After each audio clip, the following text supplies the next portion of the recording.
Donc, on va lire dans le psaume 119, puis on lit du verset 153, puis on va lire jusqu'à 160. Donc, je commence la lecture, puis si vous voulez suivre, vous pouvez le faire. Psaume 119, 153. Vois ma misère et délivre-moi, car je n'oublie point ta loi. Défends ma cause et rachète-moi. Rends-moi la vie selon ta promesse. Le salut est loin des méchants, car ils ne recherchent pas tes statuts. Tes compassions sont grandes, ô Éternel. Rends-moi la vie selon tes jugements. Mes persécuteurs et mes adversaires sont nombreux. Je ne m'écarte point de tes préceptes. Je vois avec dégoût des traîtres qui n'observent pas ta parole. Considère que j'aime tes ordonnances. Éternel, rends-moi la vie selon ta bonté. Le fondement de ta parole est la vérité, et toutes les lois de ta justice sont éternelles. Amen. Donc, on continue toujours dans le psaume 119, puis on voit que le psalmiste, dans les versets qu'on vient de lire, demande à Dieu de le délivrer. Il nous dit premièrement, vois ma misère et délivre-moi, car je n'oublie point ta loi. Donc le psalmiste connaissait ce qu'est la misère.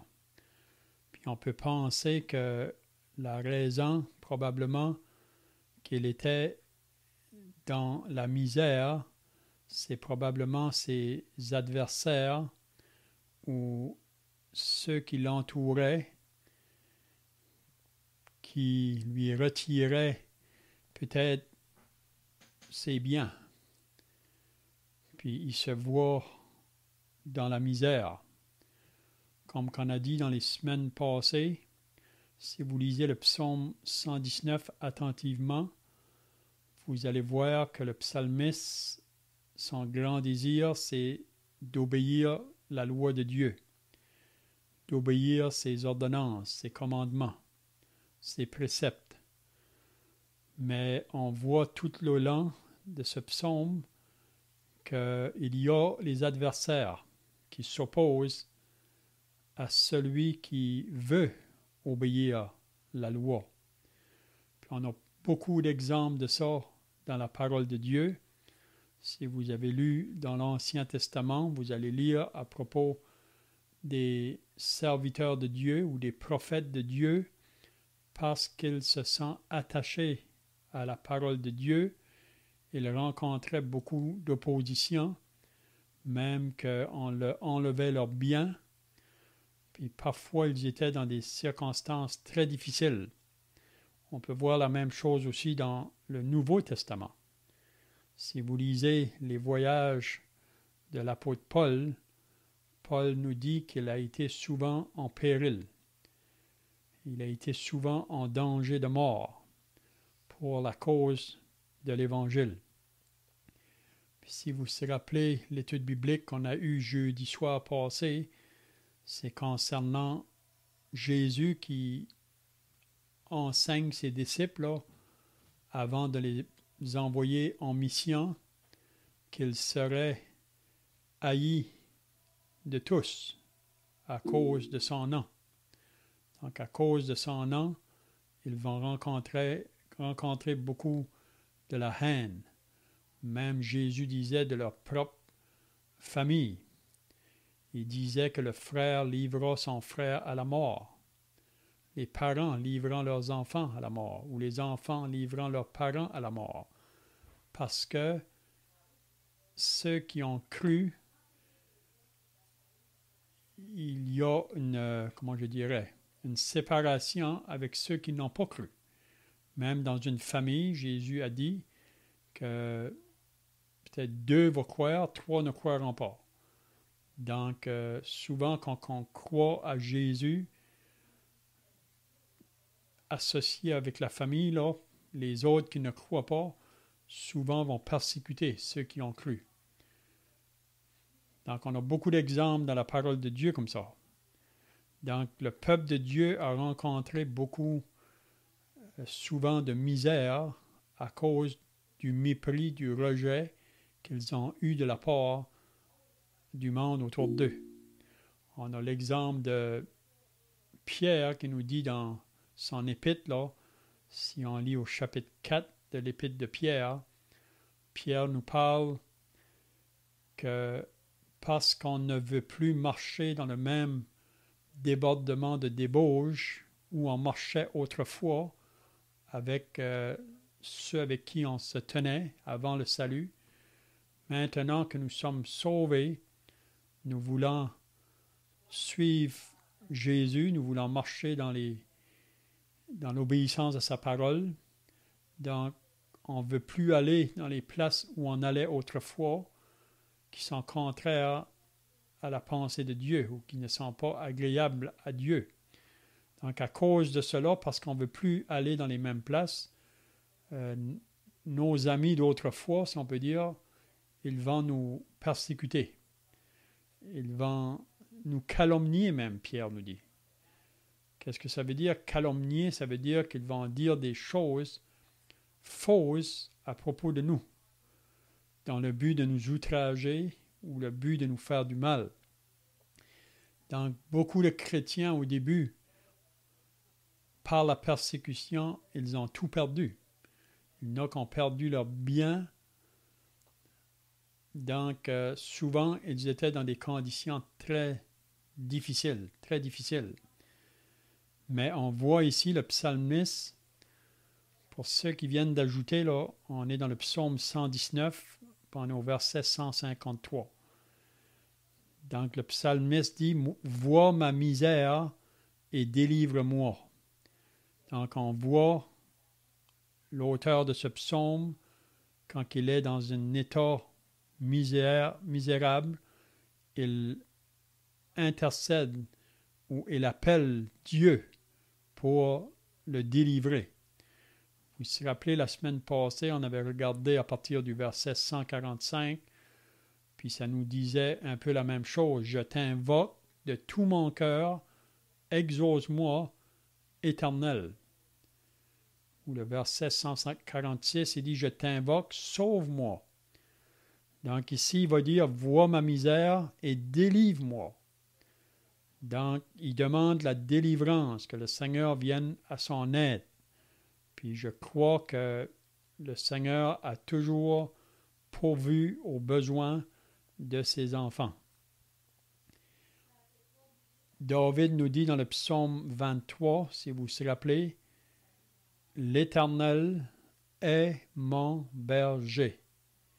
Je ne manquerai de rien. »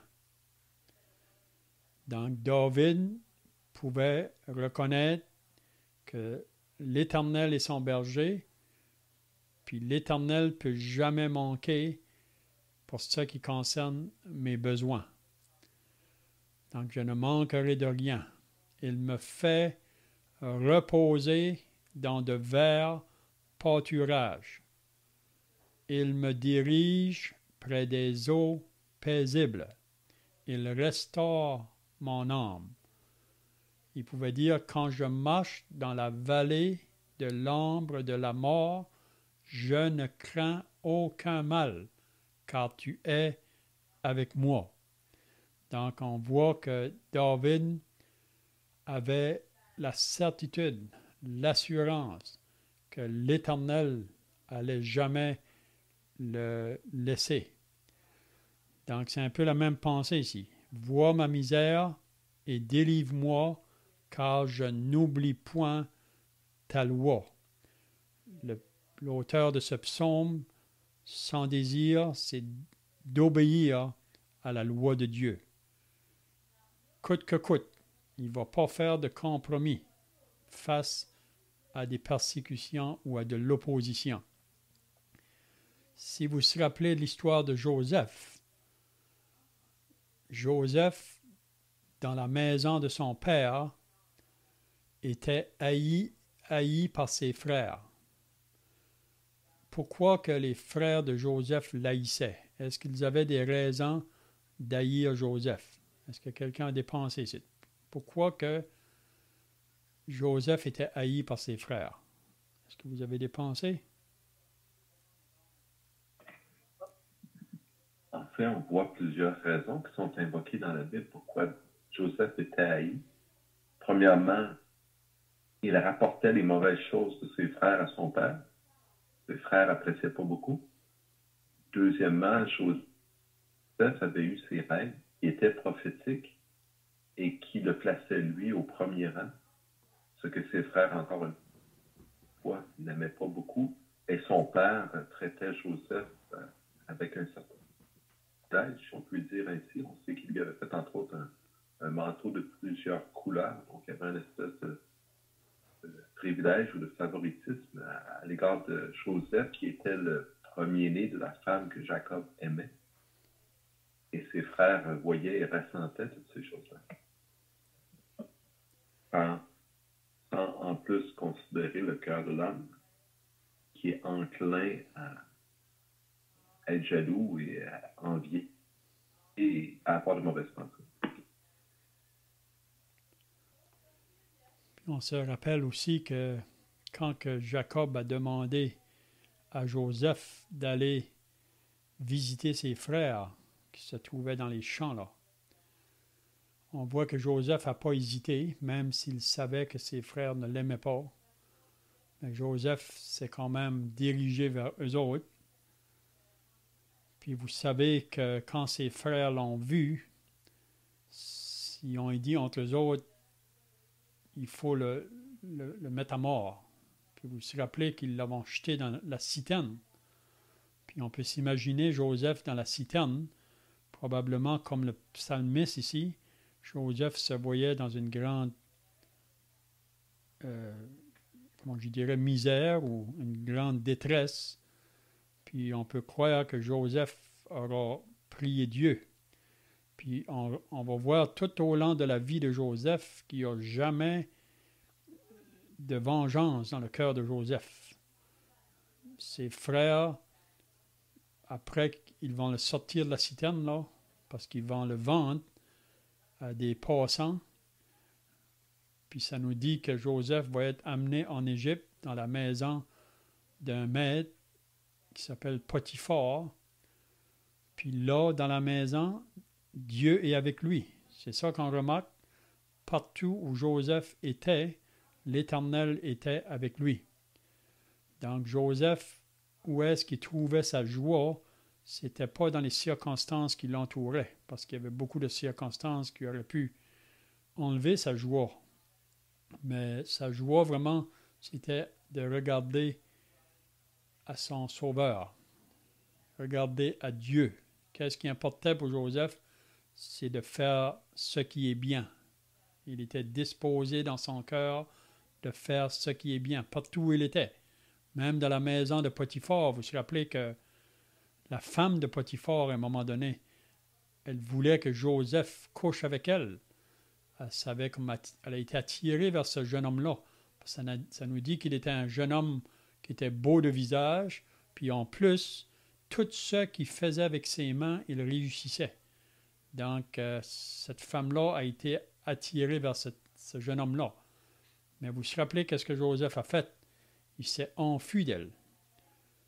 Il disait en lui-même, comment commettrais-je un aussi grand péché contre Dieu? Donc, on voit que Joseph, c'était d'obéir Dieu avant toute chose.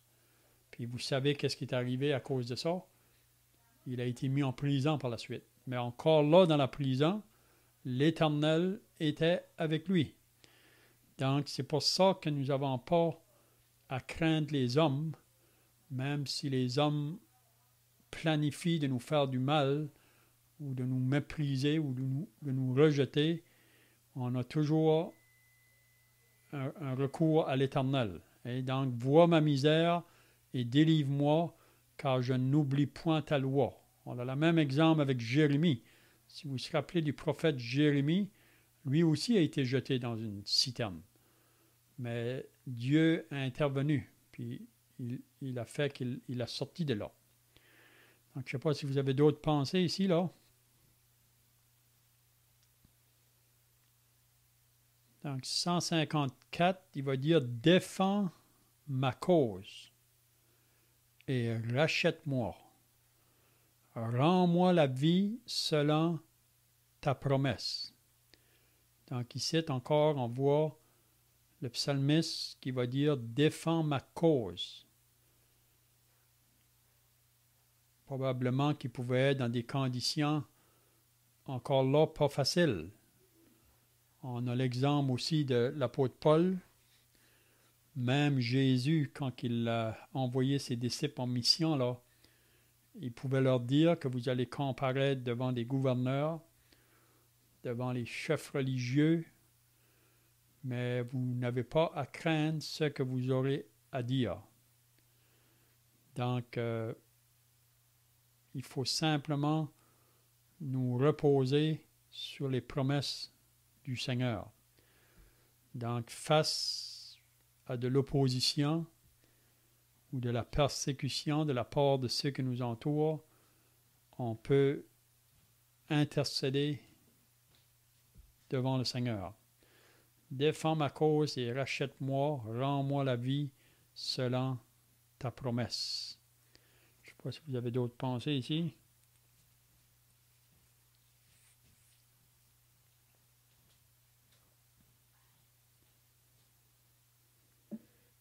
Est-ce qu'on peut penser que la cause du psalmiste à laquelle il fait référence, elle est juste? Il dit « défends ma cause ». Est-ce qu'il parlerait ainsi s'il savait qu'il agissait lui-même avec injustice? Donc, c'est un peu selon les que nous parle, cette confiance, cette assurance, si on veut, qu'on peut avoir de se présenter devant Dieu en lui demandant quelque chose lorsque notre vie est en règle avec le Seigneur. Lorsque ce que l'on fait est conforme à la volonté de Dieu. Et si notre vie n'est pas conforme, c'est plutôt une prière de repentance qu'on devrait d'abord avoir.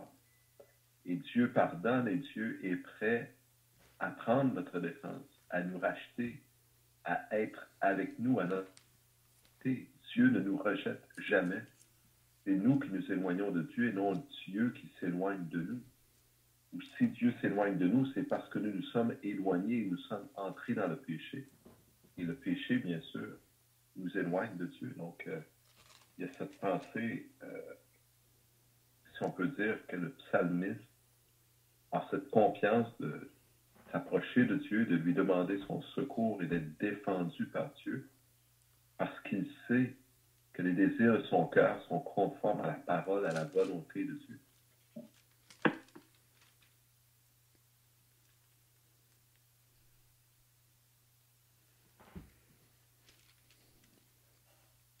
Donc, on peut dire que Néhémie, si vous lisez le livre de Néhémie, vous allez voir que Néhémie est un homme de prière, puis souvent des courtes prières, pas des longues prières. Quand il se trouvait dans des conditions adverses, si vous vous rappelez, Néhémie a eu à cœur d'aller reconstruire la muraille à Jérusalem parce qu'elle avait été mise à terre. Puis sans muraille, vous savez, la ville est en danger. Donc Néhémie a eu à cœur d'aller reconstruire cette muraille. Mais si vous vous rappelez, il a rencontré beaucoup d'opposition. Mais à chaque fois que l'opposition venait, il priait. Parfois des prières très courtes.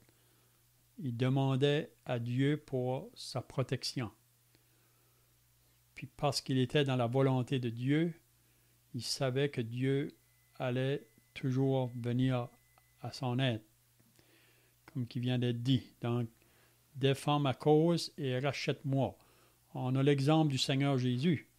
Vous vous rappelez que Jésus, devant Pilate, Pilate ne pouvait pas trouver aucun crime en lui, mais Jésus a dit à Pilate, « Mon royaume n'est pas de ce monde. Si mon royaume était de ce monde, mes serviteurs combattraient, mais mon royaume n'est pas de ce monde. » Donc on voit Jésus face à des accusations. On ne voit jamais qu'il va chercher à se défendre. Il aurait pu le faire, parce qu'il était le saint, il était le juste, il était l'homme parfait. Mais le seul temps qu'il ouvrait la bouche, c'était pour dire qui il était et d'où il venait. Mais face à des accusations, Jésus s'est laissé mener comme une brebis qu'on mène à la boucherie. Il n'a pas dit un mot, c'est-à-dire qu'il n'a pas ouvert la bouche. Les hommes l'ont maltraité, ils l'ont frappé, ils ont craché sur lui, mais Jésus reste toujours avec douceur devant ses oppresseurs. Puis on est aussi exhorté dans la parole. Jésus a demandé à ses disciples, quand il leur a dit d'aimer vos ennemis, priez pour ceux qui vous persécutent, bénissez ceux qui vous maudissent. L'apôtre Paul nous dit la même chose. Le Seigneur est proche et ne vous inquiétez de rien. Donc, je pense l'attitude de l'enfant de Dieu face à l'opposition ou face à des conditions difficiles, on devrait intercéder à notre Dieu, à notre Sauveur. On lit ça même dans l'Épître aux Hébreux, là. Et le Seigneur Jésus, lui, qui a été tenté en toutes choses, mais qui n'a jamais péché, donc on peut s'approcher de lui pour lui faire connaître nos besoins, même nos faiblesses, puis il va venir à notre aide. Donc, défends ma cause et rachète-moi, rends-moi la vie selon ta promesse. Je ne sais pas si quelqu'un d'autre a des pensées, là, ici. Vous pouvez le faire si vous avez des pensées.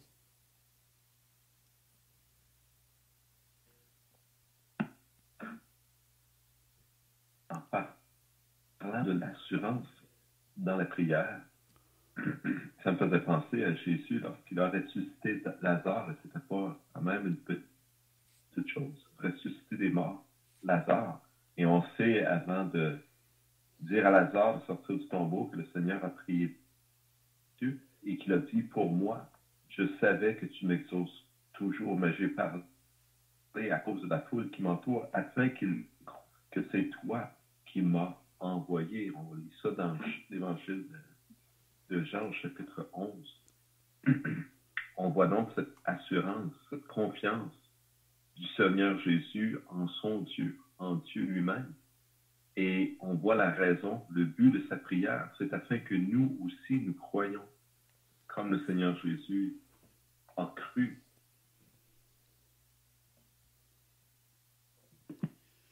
Oui, puis il y a un autre passage dans l'Épître de Paul aux Romains, au chapitre 8, là, je pense que c'est le verset 26 qui nous dit que l'Esprit lui-même intercède pour nous par des soupirs inexprimables.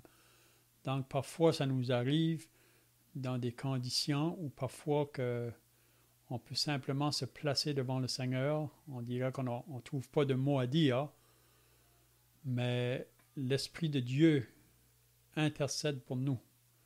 Donc, quand vous venez à Dieu dans la prière, on n'est pas toujours obligé de dire des paroles, simplement nous placer devant lui.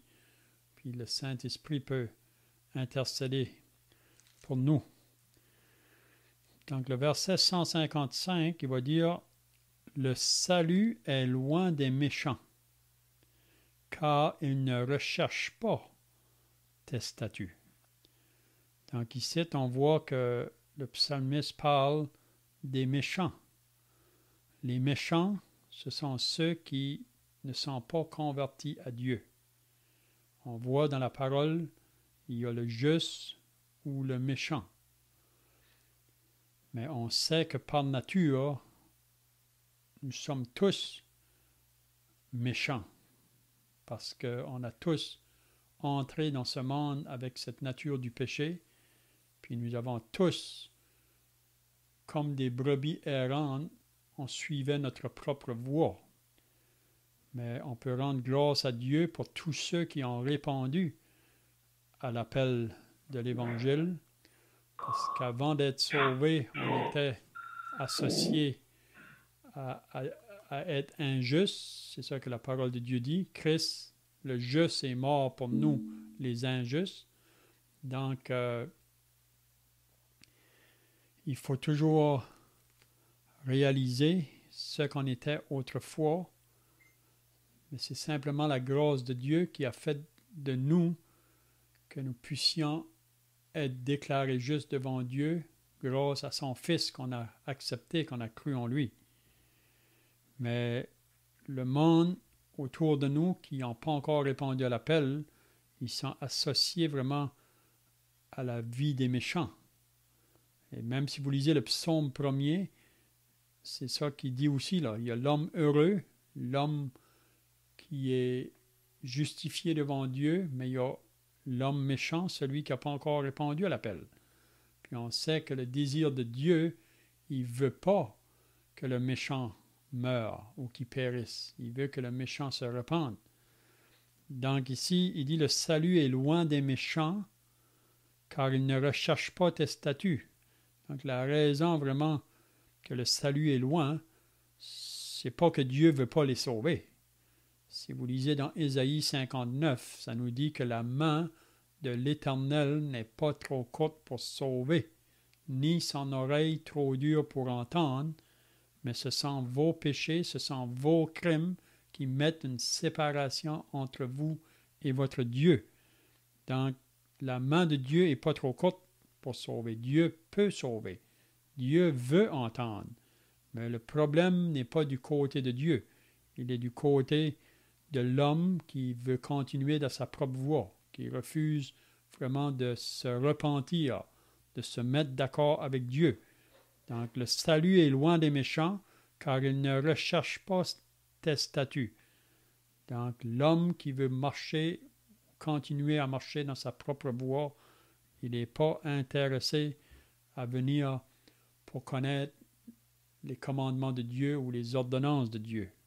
Et même, il repousse ça, parce qu'il veut continuer dans sa voie de péché.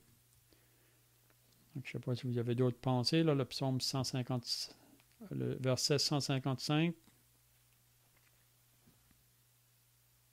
En fait, je me disais que dans le cœur de l'homme religieux, un homme religieux, c'est un homme qui va s'attacher dans une certaine mesure au commandement de Dieu, qui va avoir appris par sa religion à faire ce qu'on va appeler des bonnes œuvres.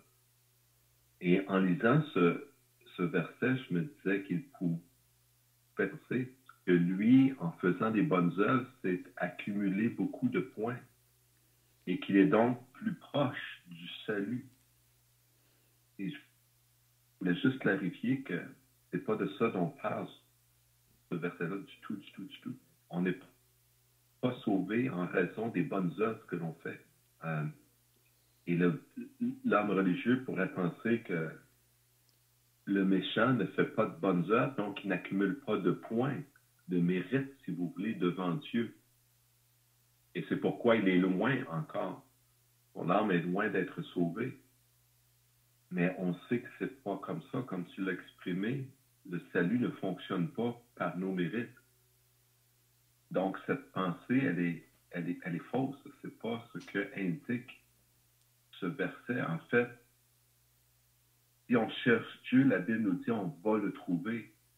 Et de pratiquer ou de rechercher à accomplir les statuts de Dieu, c'est de chercher aussi de Dieu, la volonté de Dieu. Et Dieu va se révéler à nos cœurs.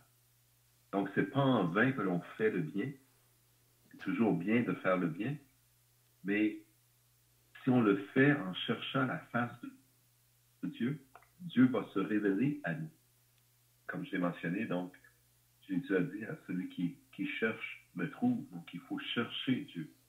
Et c'est en faisant sa volonté, en étudiant sa parole, qu'on cherche Dieu véritablement. Je voulais juste peut-être apporter, je ne sais pas si ça peut éclairer certaines personnes, mais j'avais pensé que dans le cœur, j'ai parlé avec certaines gens au bureau qui avaient ce genre de pensée.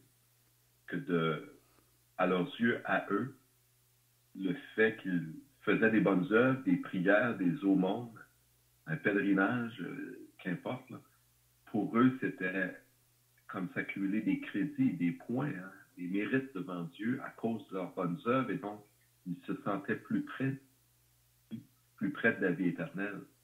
Et il est difficile parfois de faire comprendre à ces gens que ce n'est pas le langage de Dieu, ce n'est pas le langage de la Bible, et ce n'est pas le moyen d'être sauvé.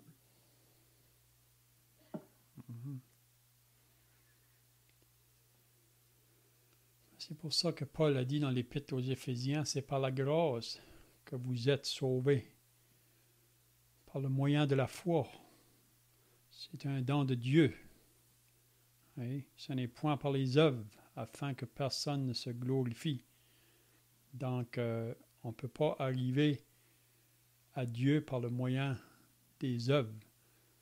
On sait que pour les Juifs, c'est ça que Paul dit là, dans Romains chapitre 10, c'est ça qu'ils essayaient de faire, d'arriver à Dieu par leur propre justice, par leur propre mérite. Mais ce n'est pas de cette manière-là. C'est par la grâce de Dieu qu'on est sauvé. Même Jésus pouvait dire concernant les chefs religieux, là, il dit, vous sondez les Écritures en pensant avoir en elles, et c'est elles qui rendent témoignage de moi, mais vous ne voulez pas venir à moi pour avoir la vie. Donc la vie se trouve dans le Seigneur. En dehors de Jésus, on est associé à la mort. C'est pour ça que Jésus disait, je suis le chemin, la vérité et la vie. Personne ne vient au Père que par moi. Donc, c'est impossible d'aller à Dieu sans passer par le Fils. C'est pour ça qu'on lit que celui qui a le Fils a la vie. Celui qui n'a pas le Fils n'a pas la vie. Donc, c'est simple. Mais aujourd'hui, beaucoup pensent d'arriver à Dieu, comme qu'on vient de dire, là, par leur propre mérite ou par une vie religieuse ou par quoi que ce soit. Mais il n'y a pas d'autre moyen d'arriver à Dieu que par Jésus. Même Pierre nous dit qu'il n'y a de salut en aucun autre, car il n'y a sous le ciel aucun autre nom qui a été donné parmi les hommes par lequel nous puissions être sauvés. Donc, le salut est loin des méchants, car ils ne recherchent pas tes statuts. Donc, si l'homme ne cherche pas, il ne va pas trouver. Jérémie l'a dit, hein? Vous me chercherez et vous me trouverez si vous me cherchez de tout votre cœur. Donc, à moins que l'homme cherche, il va rester dans les ténèbres. Donc, le verset 105. OK, oui. Rendu par titre, qui dit aussi très clairement, titre, chapitre 3 et verset 5, il nous dit, il nous a sauvés, non à cause des œuvres de justice que nous aurions faites, mais selon sa miséricorde, par le baptême de la régénération, un renouvellement du Saint-Esprit. Donc, c'est clair que ce n'est pas en raison de nos bonnes œuvres. Mais si on regarde ce qu'on lit aussi dans 2 Pierre, hein, qui nous dit de pratiquer la tempérance, la science, la patience, la piété, et Pierre en ajoute dans le premier chapitre de Pierre, et il nous dit à la fin de cette liste, bref, celui en qui ces choses ne sont point est aveugle, il ne voit pas de loin. Donc c'est un peu comme cet homme qui est méchant, qui est appelé le méchant, il ne voit pas de loin, il a mis en oubli la purification de ses anciens péchés. Mais il nous dit qu'au contraire, ceux qui mettent ces choses en pratique, ils ne seront point oisifs ni stériles pour la connaissance de notre Seigneur Jésus-Christ. Donc, de faire, comme le psalmiste le dit ici, finalement, de rechercher la volonté et les statuts de Dieu, ça permet à Dieu de nous parler, de nous ouvrir les yeux pour que nous comprenions le message de Dieu.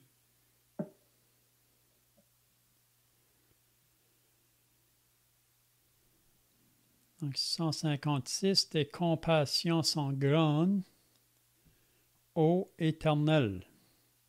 Rends-moi la vie selon tes jugements. Donc, il reconnaît que les compassions de Dieu sont grandes. Donc, ça, c'est beau de reconnaître que Dieu manifeste envers nous chaque jour ses bontés et ses compassions. Même c'est ça que Jérémie nous dit dans les lamentations de Jérémie. Les bontés de l'Éternel ne sont point épuisées. Ses compassions ne sont point à leur terme. Donc, il est toujours là pour nous entendre, pour venir à notre aide. Donc, tes compassions sont grandes, ô Éternel. Rends-moi la vie selon tes jugements. Donc, il se remet à l'Éternel. Parce que l'Éternel est un juste juge. Donc, on peut se confier en lui pour notre vie de chaque jour, dans tous les événements qui peuvent venir sur notre chemin. On peut se confier dans les compassions de notre Dieu.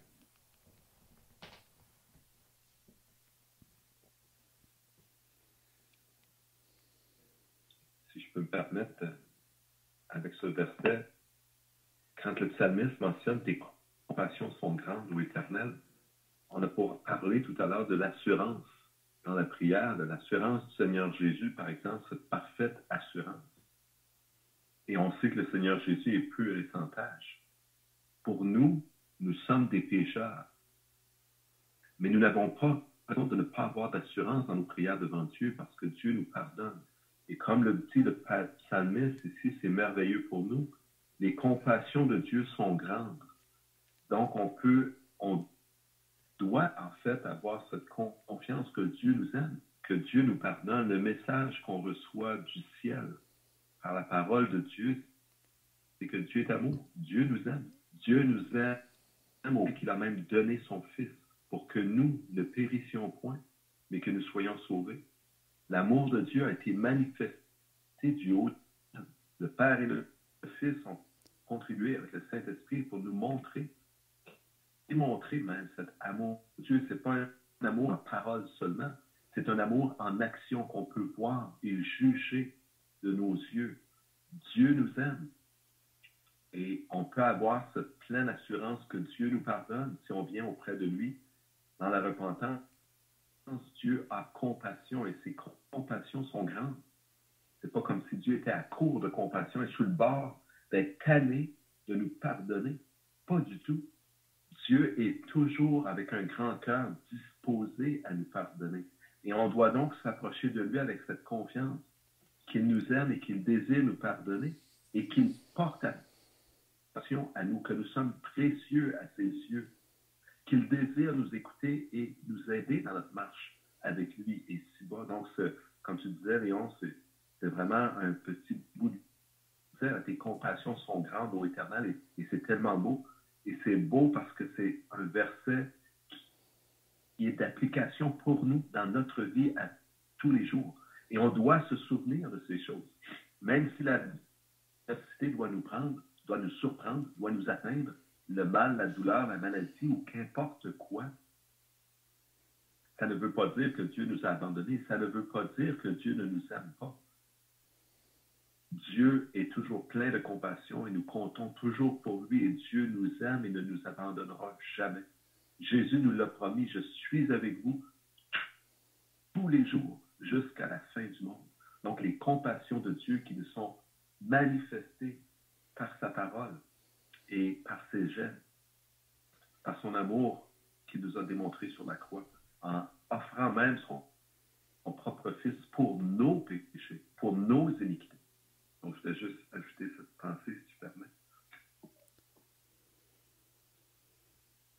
L'auteur de l'Épître aux Hébreux, dans le chapitre 10, là, au verset 19, il va dire aux croyants à qui il écrit « Ainsi donc, frères, puisque nous avons au moyen du sang de Jésus une libre entrée dans le sanctuaire par la route nouvelle et vivante qu'il a inauguré pour nous au travers du voile, c'est-à-dire de sa chair, et puisque nous avons un souverain sacrificateur établi sur la maison de Dieu, approchons-nous. C'est surtout le verset ici que je veux souligner. Approchons-nous avec un cœur sincère dans la plénitude de la foi. Les cœurs purifiés d'une mauvaise conscience et le corps lavé d'une eau pure. Retenant fermement la profession de notre espérance, car celui qui a fait la promesse est fidèle. Donc ici, on est exhorté vraiment de nous approcher de lui. OK, donc je vois que le temps arrive fini, là. Le verset 157, il va dire encore « Mes persécuteurs et mes adversaires sont nombreux. » Donc, on voit encore ici que le psalmiste voit autour de lui des persécuteurs, des gens qui veulent lui faire du mal, ses adversaires. Mais je ne m'écarte point de tes préceptes. Ça veut dire qu'il ne va pas faire de compromis, il ne va pas se laisser intimider. Si vous voulez, là, on pourrait lire le psaume juste pour... je pense que c'est le psaume 27 qui parle... c'est David devant ses adversaires, si je me souviens bien. Oui, le psaume 27, David va dire, c'est un peu la même pensée ici que ce qu'on vient de lire dans le psaume 119, là. Il va dire, « L'Éternel est ma lumière et mon salut. De qui aurais-je crainte? L'Éternel est le soutien de ma vie. De qui aurais-je peur? Quand des méchants s'avancent contre moi pour dévorer ma chair, ce sont mes persécuteurs et mes ennemis qui chancellent et tombent. Si une armée se campait contre moi, mon cœur n'aurait aucune crainte. Si une guerre s'élevait contre moi, je serais malgré cela plein de confiance. » Donc on voit David face à ses adversaires. Donc c'est un peu la même chose ici, dans le psaume 119. « Mes persécuteurs et mes adversaires sont nombreux, je ne m'écarte point de tes préceptes. » Puis il ne faut pas ignorer ça. Il ne faut pas ignorer que ceux qui nous entourent, tous ceux qui n'ont pas encore répondu à l'appel de l'Évangile, ils sont nos ennemis. Parce que tous ceux qui ne sont pas sauvés sont ennemis de Dieu. C'est ça qu'on était aussi avant le salut. Mais après qu'on est sauvé, on est maintenant réconcilié avec Dieu. Mais pour ceux qui n'ont pas encore répondu à l'appel, ils sont toujours sur le camp ennemi. Donc, en étant ennemi de Dieu, on est aussi ennemi des enfants de Dieu. Donc, il ne faut pas ignorer ça.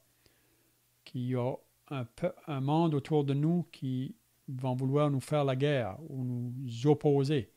Mais nous, en retour, c'est ça qu'il faut bien retenir, qu'on ne doit pas tirer aucune vengeance. Si quelqu'un nous fait du mal, on doit chercher à lui faire du bien. C'est pas naturel, ça. C'est pas naturel.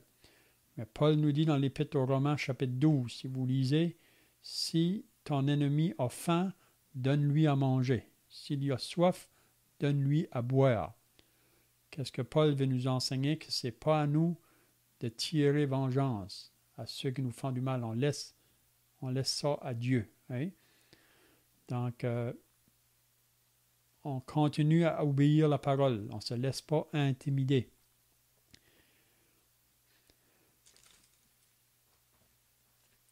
Je vois que le temps est passé. Là, peut-être qu'on peut arrêter ici pour ce soir. Donc, on pourra continuer la semaine prochaine au verset 158.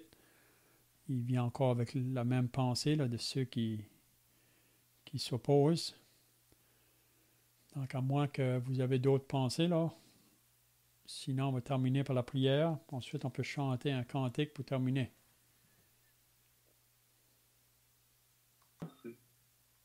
De ne point s'écarter des préceptes de Dieu, donc ça peut être un piège pour l'homme de craindre l'homme.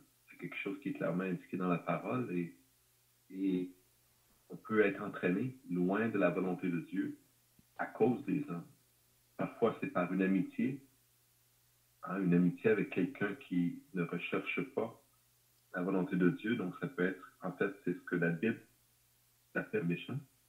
Quelqu'un qui n'est pas préoccupé de ce que Dieu dit, de sa parole, qui ne connaît pas le Seigneur personnellement. Et ces gens-là, donc, peuvent nous entraîner, soit par l'amitié, soit par la persécution, ou le mépris, ou qu'importe. Les calomnies, comme tu mentionnais tout à l'heure, peuvent nous entraîner à nous éloigner des préceptes de Dieu, de la volonté de Dieu, de la volonté de Dieu pour nous dans notre vie.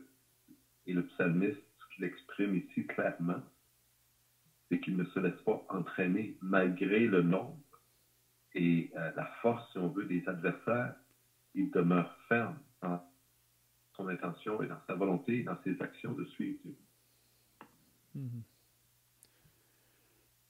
C'est bien, on va terminer par la prière. Notre Dieu et notre Père, nous voulons maintenant nous approcher devant ta présence, réalisant que tu nous as parlé ce soir par ta parole, croyant que ta parole est comme une eau qui nous lave à chaque fois que nous sommes exposés à elle. Donc on veut te prier que tu nous aides à marcher avec un esprit d'humilité et de douceur. Le Seigneur Jésus lui-même était caractérisé par ces deux choses. Et pour nous qui sommes ses disciples, pour nous qui sommes sauvés, on voudrait être les imitateurs de notre Maître, comme l'apôtre Paul pouvait dire, « Soyez mes imitateurs, comme je le suis moi-même de Christ. » Donc, sois avec nous ce soir, bénis ceux qui étaient présents. Garde-nous au nom du Seigneur Jésus. Amen.